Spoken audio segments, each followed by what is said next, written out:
여러분 내일 모레 화요일 날이 한국의 추석이죠, 그죠? 네, 한국은 이제 가을을 맞았고 우리 장로님 가을이라고 기도를 하셨지만 저희 마음에는 벌써 겨울이 와서 서서히 겨울 준비를 하고 있습니다. 그런데 이제 우리가 겨울을 맞이하는데 뭐 여러 나라에서 장로님 기도한 것처럼 미얀마나 여러 나라에서 어려움 때문에 인생에 참 어려운 겨울을 보낸 사람들이 많이 있는데요. 그 가운데도 미국에서도 그런 사람들이 존재합니다. 어제 제가 알기로는 J6라는 집회가 열렸어요. 왜 그러냐면은 여러분 아시는 분도 있겠지만은 올해 1월 6일 날 미국의 그 국회의사당에서 집회를 했잖아요. 그래서 그 의사당에 진입하고 들어간 사람들을 한 600명을 잡아가지고 감옥에 가뒀는데 이 사람들을 독방에 가두고 면회도 안 시켜준대요. 변호사도 못 만나게 하고. 그러니까 일반적으로 죄 지은 사람들도 면회가 되고 그 다음에 독방이 아니라 일반 감옥에 가두고 변호사도 만나게 해주고 이렇게 해야 되는데 거의 한 1년 가까이 그 감옥에 가두면서 그런 걸 못하게 한다는 거죠. 그래서 그 사람들을 석방해달라, 그 사람들을 자유케 해달라라고 그러한 시위가 있었습니다. 그 사람들이 잘했다 잘못했다 하기 이전에 이러한 그 기본적인 인권이 보장되지 않는 그런 세상이 그들 살고 있어서 어쩌면 그들이 겨울을 보내고 있는 것 같습니다. 저는 개인적으로 제 양심을 따라서 제가 아는 어떤 정보를 따라서 작년 미국 대통령 선거가 부정선거라고 생각하는데 1월 6일에 모였던 사람들도 이것이 부정선거라고 정말로 우리의 투표권이 제대로 행사되고 그래서 바른 정말 우리가 뽑은 대통령이 되게 해달라고 하는 그런 시위였는데 거기에 뭐 안티파라든지 혹은 BLM의 이 사람들이 폭력적으로 해서 들어가고 이런 것 때문에 같이 감옥에 갇힌 일이 있었습니다. 어쨌든 이러한 사람들도 자기 양심에 따라서 그렇게 앞에 모여가지고 시위를 했는데 우리 그리스도인 안에서도 이 양심에 따른 믿음과 신앙이 있어야 됩니다. 우리에게도 신앙의 양심이 존재합니다. 그리고 우리가 그 믿음의 신앙 양심을 따라서 살아가야 되는 거죠. 그렇기 때문에 우리가 양심대로 우리 믿음대로 살아갈 때에 거기에 맞는 이름이 붙여집니다. 모함된 이름일 수도 있고 안 좋은 이름일 수도 있지만은 그렇지만 이 사람이 그리스도이라는 그런 이름이 분명히 붙여지는데요. 오늘 본문에 보면 이 바울에 대하여 사도 바울에 대하여 여러 가지 이름이 붙여집니다. 우리 5절 말씀 같이 보실까요?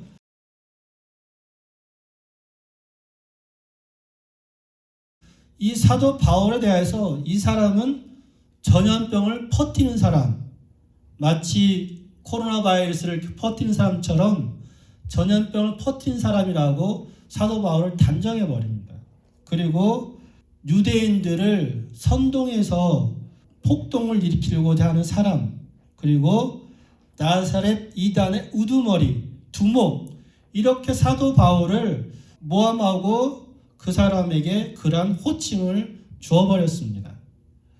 그러면서 6절에 보면 이 사람은 성전을 더럽게 한다 이런 식으로 사도 바울을 모함을 하죠. 이렇게 사도 바울을 모함한 사람은 24장 1절도 보면 더돌로라는 변호사입니다. 이 더돌로라는 변호사는 그 이름이 헬라식 이름이에요. 그래서 헬라에서 교육받고 헬라식의 교육받고 아니면 헬라 문화에 익숙한 유대인입니다. 그렇게 추정할 수 있는 거죠. 그리고 이 아나니아라는 대제사장이 더돌로를 뽑아왔을 때에는 이 변호사 중에 말을 잘하는 사람, 뛰어난 사람을 데리고 왔을 겁니다. 분명하게. 이 사람이 사도 바울에 대하여 이런 식으로 사도 바울을 모함을 하죠. 이렇게 우리가 그 사도 바울이 전염병을 퍼뜨리는 사람, 소욕해 하는 사람, 나사렛 이단의 우두머리 이런 식으로 좋든 싫든 그 사람에 대하여 이름이 붙여져 버렸습니다. 그런 것처럼 우리에게도 우리 그리스도인들에게도 그런 이름이 붙여졌죠. 사도행전 11장 25절에 26절 보시면 이 26절을 보면 처음에 이 안디옥 교회에서 바나바가 사도 바울과 함께 사역을 할 때 거기에 있는 그리스도인들 향해서 거기에 있는 예수 믿는 사람들을 향해서 이 사람들은 그리스도다. 그리스도의 도를 따른 사람이라고 불렀습니다. 그것은 좋은 의미는 사실 아니었습니다. 마치 우리가 어릴 때에 교회를 다니면 저 사람 예수쟁이야. 저 집 예수쟁이 집안이야. 이런 식으로 불려집니다.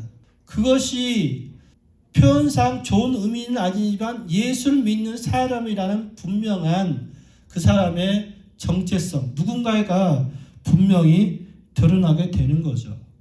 제가 지난 금요일 날 병원에서 일을 하다가 손에 가시가 박혔습니다. 그래가지고 이걸 잡아 빼도 될 것 같긴 하지만 혹시 그 가시를 잡아 빼다가 그 안에 잔가시가 남을까 봐서 이제 응급실에 갔는데 한 5시간을 기다렸어요.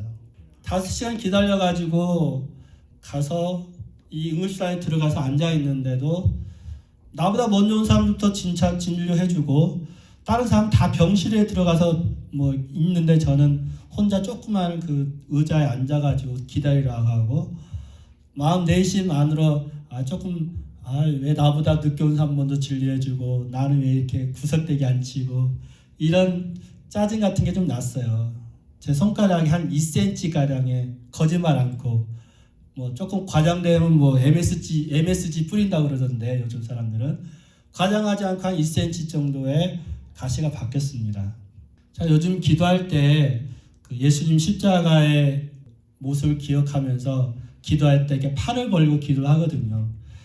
그래서 제가 예수님 그 못 박히신 가시관을 박힌 것도 아니지만은 이 가운데 손가락에 진짜 2cm 가량에 박혔어요. 그래서 이렇게 앉아서 짜증이 나고 왜 빨리 진료 안 해주냐라고 이야기하고 싶지만 그 병원에서 일하는 직원이고 회사의 이미지도 있고 하니까 참았어요. 그리고 가끔 병원 일하다 보면 사람들이 물어봐요. 너 목사 맞니? 사람들이 그러기 너 목사라고 그러던데 이런 식으로 저한테 물어봐요. 그렇기 때문에 제 행동 거지 하나가 되게 조심스럽고 말이라든지 좀 실수하지 않으려고 많이 노력을 합니다. 왜냐하면 나는 목사이기 전에 또 그리스도인이잖아요. 그래서 우리한테는 목사라는 혹은 성도라는 그런 분명한 내가 누군가에 대한 정체성, 이름이 이미 불러져 버렸습니다. 그렇기 때문에 거기에 맞는 그런 믿음, 나의 자아상이 분명히 결정이 돼야 된다는 거죠. 다시 말해서 나는 누군가에 대한 분명한 인식, 믿음이 필요합니다. 여러분 디모데전서 1장 15절 16절 말씀을 보시면 사도 바울은 예전에 예수를 믿기 이전에 나는 죄인 중에 괴수다 이렇게 말합니다. 그래서 나는 가장 죄를 많이 지은 사람이라고 말하지만 어떤 성경에서는 나는 죄인 중에 우두머리다, 두먹이다 이렇게 표현을 합니다. 예수 믿기 이전에 자기의 모습은 죄인 중에서 가장 죄를 많이 지은 사람이고 죄인 중에 우두머리다라고 자기 자신이 단정되어졌습니다. 그렇지만 예수를 믿고 난 이후에 예수를 만난 이후에 사도 바울은 이제 죄인이 아니라 예수 그리스도 안에서 그 도를 예수님을 믿는 길을 따르는 사람들 중에 우두머리라는 그런 호칭을 듣게 됩니다. 여러분 어떤 것을 듣기를 원하십니까? 여러분 어떤 사람이 되기를 원하십니까? 정말 나는 예수를 믿는 사람의 도당인가? 그리고 그 믿는 사람들 중에 앞장서가는 사람인가? 아니면 있으나 마나한 사람인가? 여러분 어떤 사람이 되고 싶습니까? 많은 사람들이 나를 볼 때, 여러분 볼 때 당신을 보면 진짜 예수님이 살아있는 것 같아. 당신은 진짜 그리스도인이야. 이런 소리를 들어야 되지 않겠습니까? 과거의 나의 모습이 어땠든지 간에 지금 예수를 믿음으로 인해서 나는 정말로 달라짐, 변화된 그런 내가 되어야 되죠. 그래서 성경에서는 우리를 향하여서 어떻게 말합니까? 고린도후서 5장 17절, 18절 말씀 보시면 우리를 향해서 너는 새로운 피조물이다 이렇게 말하고 있습니다. 그리고 나는 화목해하는 이 세상과 예수를 연결시켜주는 화목해하는 직책을 받은 사람이다. 대사다.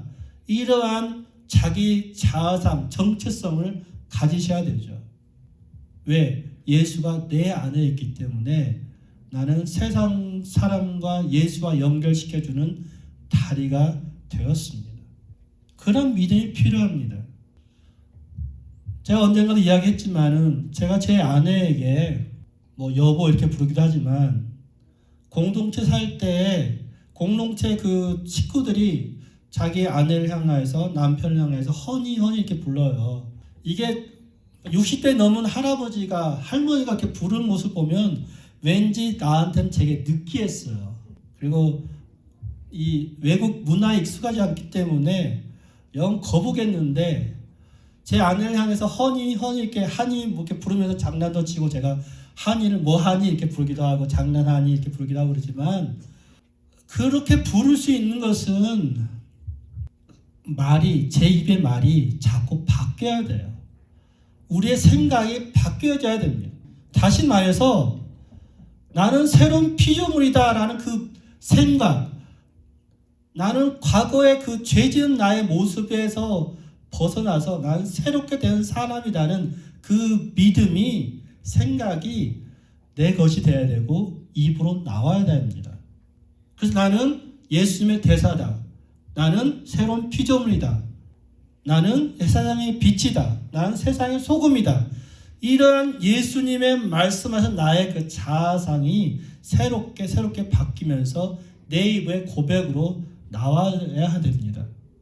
지금 이 사도 바울에 대해서 이 사람은 나사렛 이단의 우두머리다라고 말이 되었지만은 우리 14절 보십시오. 14절 보면 사도 바울이 이렇게 말합니다. 그러나 이것을 당신이 고백하리다. 나는 그들이 이단이라고 하는 도를 따라서 그 사람들이 날 이단이라고 하지만 난 정말 예수를 믿는 도를 따른 사람이다라고 자기 자신의 신앙을 고백하죠. 예수님 안에서 나의 말이 나를 향한 나의 그 자아상이 하나씩 바뀌어 가셔야 돼요. 정말 성경에서 우리를 세상과 화목하게 한 직책이라 부르셨기 때문에 여러분은 예수님의 하나님의 대사입니다. 그렇게 하나님 우리를 부르신 것처럼 사도 바울도 분명하게 하나님 부르셨어요. 사도 바울은 그의 자아상인 그에 대한 아이덴티티, 정체성이 나는 택함 받은 그리스도이시다. 나는 이방인과 임금들과 이스라엘에게 복음을 전하기 위하여 택함 받은 그릇이다라고 그는 분명히 알고 있었고 믿고 있었고 사람들한테 계속 선포를 했습니다. 그럴 때 하나님께서 바울에게 어떻게 하셨습니까? 바울에게 담대해.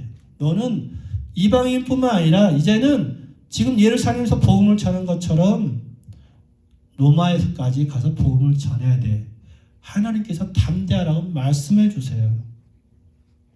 그래서 지금 사도 바울은 오늘 본문에 보면 벨릭스에게 자기의 믿음을 고백하지만 25장 되면 그 다음 총독이 되는 베스도에게 또 아그리빠 왕에게 또 더 나아가서 로마까지 가서 로마에서 법정에서 이제 예수님을 증거하게 되는 그러한 정말로 말씀대로 그러한 일을 하는 사람이 되는 거죠. 사도 바울은 지금 아나니아와 변호사 같은 뛰어난 변호사 앞에서 자기의 종교 지도자에게 자기의 그 무죄함을 담대하게 이야기합니다. 더 나아가서 벨릭스 총독 앞에서 자기의 무죄함을 담대하게 이야기해요. 왜 그렇습니까? 하나님이 내 배후에 나의 힘이 되시다는 믿음을 갖고 있기 때문에 그렇습니다. 나는 하나님의 백성이다. 나는 예수님의 사도다. 이런 믿음이 그를 담대케 만들어줬습니다.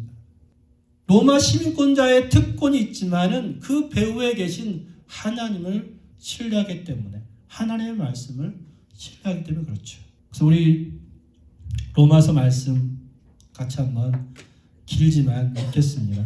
로마서 8장 31절부터 마지막 절까지 같이 한 목소리 읽겠습니다. 그런즉 이 일에 대하여 우리가 무슨 말 하리요? 만약 하나님이 우리를 위하시면 누가 우리를 대적하리요? 자기 아들을 아끼지 아니하시고 우리 모든 사람을 위하여 내주시니가 어찌 그 아들과 함께 모든 것을 우리에게 주시지 아니하겠느냐? 누가 능히 하나님께 택하신 자들을 고발하리요? 의롭다 하신 이는 하나님이시니 누가 정죄하리요? 죽으실 뿐만 아니라 다시 살아나신 이는 그리스도 예수시니 그는 하나님 우편에 계신 자요 우리를 위하여 간구하시는 자신이라. 누가 우리를 그리스도의 사랑에서 끊으리요? 환난이나 곤고나 박해나 기근이나 적신이나 위험이나 칼이라. 기록된 바 우리가 종일 주를 위하여 죽임을 당하게 되며 도살당할 양같이 여김을 받았나이다 함과 같으니라. 그러나 이 모든 일에 우리를 사랑하신 이로 말미암아 우리가 넉넉히 이기느니라. 내가 확신하노니 사망이나 생명이나 천사들이나 권세자들이나 현재인이나 장래인이나 능력이나 높음이나 기쁨이나 다른 어떤 피조물이라도 우리를 우리 주 그리스도 예수 안에 있는 하나님의 사랑에서 끊을 수 없으리라. 아멘. 그 어떤 것도 우리를 하나님의 사랑에서 끊을 수 없습니다. 왜요? 하나님이 우리를 위하세요. 아들까지 내주신 분이 우리를 위해서 우리를 지켜주시고 우리와 함께 하시고 우리 힘이 되시고 능력이 되십니다. 우리에게 환난이나 어려움이나 고난이 없다고 말하는 건 아닙니다. 그러나 이런 환경 속에서도 여러분 담대하시라는 거죠. 정말로 이런 환경 속에서도 하나님이 나와 함께 하신다라고 선포하라는 겁니다. 왜요? 나는 하나님의 자녀이기 때문에, 나는 새로운 피조물이기 때문에, 나는 택함받은 대사이기 때문에, 택함받은 백성이기 때문에 여러분의 고백의 말로 선포를 하시라는 겁니다. 그럴 때 여러분 안에서 그런 믿음의 은혜가, 담력이, 담대함이 더욱더 커질 거라고 믿습니다. 두 번째로 오늘 본문 말씀을 보시면 우리 그리스도인들은 그 이름에 맞게 호칭이 불려지고 그렇다면 그리스도인이라면 그 그리스도인다운 삶의 양식이 나타나야죠. 다시 말해서 오늘 사도 바울의 표현처럼 그리스도인은 그 양심을 맞게 살아가야 됩니다. 하나님의 자녀, 하나님 백성의 그 위치에 맞게 살아가야 되죠.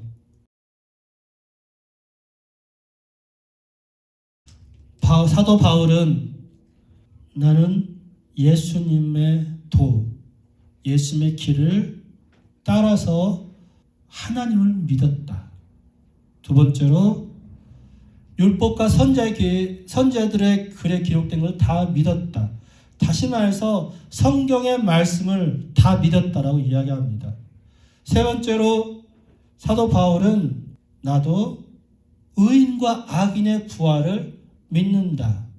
이러한 하나님을 믿으며 성경의 말씀을 믿으며 부활을 믿는 그 믿음을 고백합니다. 그 고백 가운데 가장 중요한 것이 뭡니까? 부활 신앙이죠. 지금 사도 바울을 고발한 유대인들, 아나니아와 또 변호사 더둘로와 이 유대인 지도자들은 하나님을 믿고 율법의 말씀을 믿지만 지금 부활 신앙을 믿지 않아요. 예수님의 부활을 믿지 않습니다. 부활이 없으면 우리의 믿음이 헛것이기 때문에 사도 바울은 분명히 부활 신앙을 고백합니다. 부활이 있기 때문에 지금의 삶이 장차 올 영원한 삶에 영향을 줍니다. 부활이 있음을 믿기 때문에 지금 삶이 하나님의 백성다운 삶이 되어야 됨을 사도 바울은 고백을 해요. 그래서 여러분, 사도 바울은 오늘 본문에서 16절에 보면 나도 하나님과 사람에 대해 항상 양심의 거리낌이 없기를 힘쓰나이다. 양심을 이야기해요. 그 양심이 이 사도행전에서는 13장 1절에도 나옵니다. 13장 앞장을 넘어가시면 13장 1절에 바울이 공회를 주목하여 이르되 여러분 형제들아 오늘까지 나는 범사의 양심을 따라 하나님을 섬겼노라 이렇게 말합니다. 우리는 양심이라고 말할 때 양심은 착한 마음 이렇게 생각합니다. 근데 이 양심이라는 것은 오늘로 보면 쉬노이다.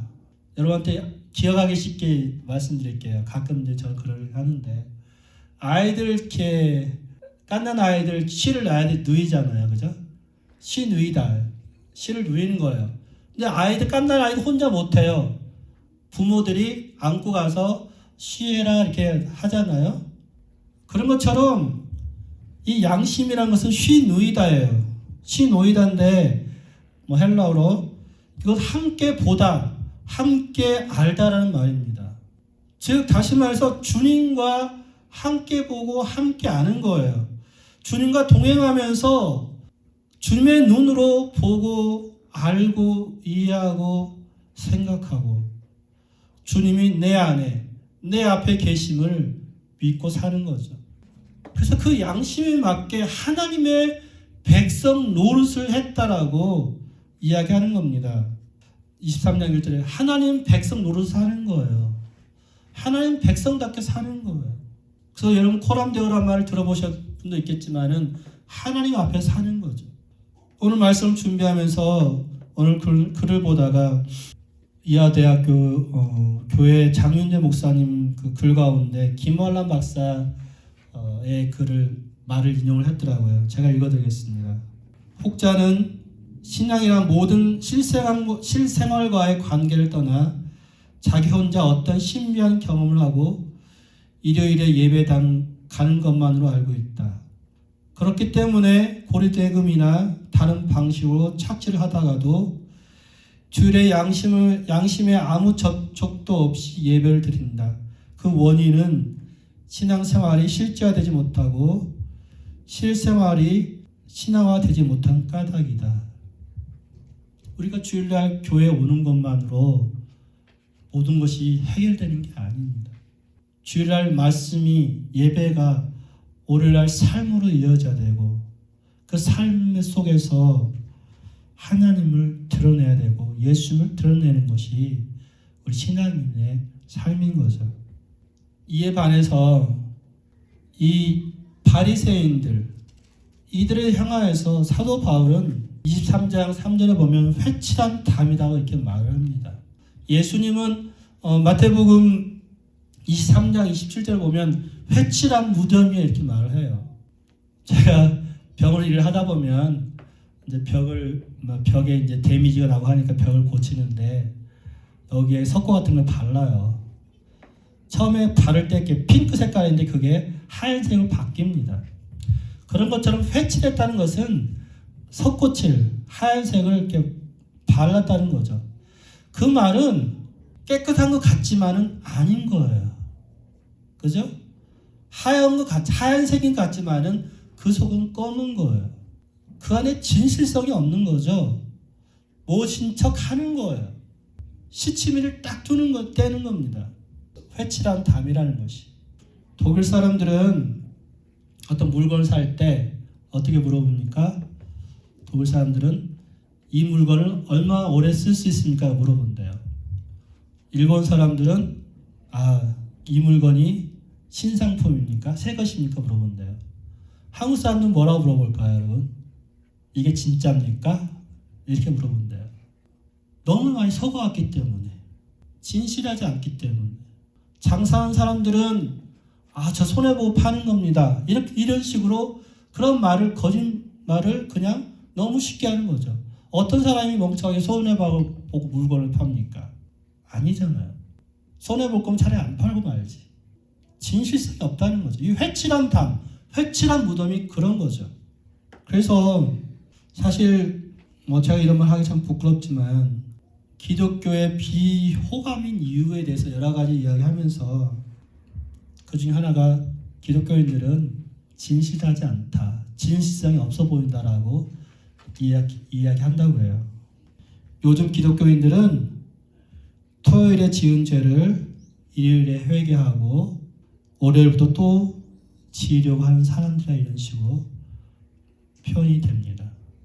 사실은 우리가 저를 비롯해서 우리가 다시 한번 정말로 하나님 앞에서 어떤 양심으로 살아가고 있는가 돌아봐야 돼요. 미국 남북 전쟁 당시에 프레드릭버그 전투라는 것이 있었다고 합니다. 큰 대전투인데요.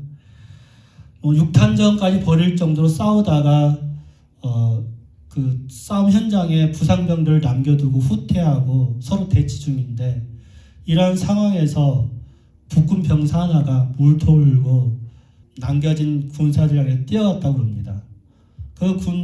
이 북군 군사 하나가 남군이든 북군이든 상관없이 물을 먹이니까 저쪽 남쪽에서 총을 쏘다가 저 사람이 남군이든 북군이 상관없이 물을 주네. 그래서 총 쏘는 거 사격을 멈추고 1시간 동안 서로 휴전을 했다고 해요. 그래서 그 남군 장군이 이제 그 북군 병사한테 물어봤습니다. 당신 이름 뭡니까? 영어로 어떻게 해요? What's your name? 물어봤죠. 그랬더니 그 남군 북부 군사가 뭐라고 대답했냐면, 자기 이름을 대답한 것이 아니라 My name is Christian 이렇게 이야기했다고 그래요. 총알이 쏟아지는 곳에 뛰어가게 하는 그 이름, 목숨을 건 그 이름, 크리스찬이라는 그 이름이 정말 값싸고 편리한 이름이 아니에요, 여러분. 크리스찬이라는 이름은 때로는 고난이 있기도 하고요, 때로는 희생을 하기도 하고요, 때로는 헌신을 해야 될 때가 있습니다. 사랑하는 성도 여러분, 여러분의 이름은 무엇입니까? 여러분의 양심에 다시 한번 물어보십시오. 나는 그리스도인이다. 나는 세상의 빛이다. 나는 세상의 소금이다. 나는 새로운 피조물이다. 나는 세상을 화목케 하는 직책을 받은 대사다. 이런 나의 그 이름이 있다면 그 이름에 맞게, 그 직책에 맞게, 그 양심에 맞게 살아가는 그런 거룩한 성도로 이 세상 속에 사람들에게 또 하나님과의 관계 속에서 사랑의 그 관계를, 사랑을 전하고 나누는 그런 진정한 그리스도인으로 여러분이 서시기를 축원하겠습니다.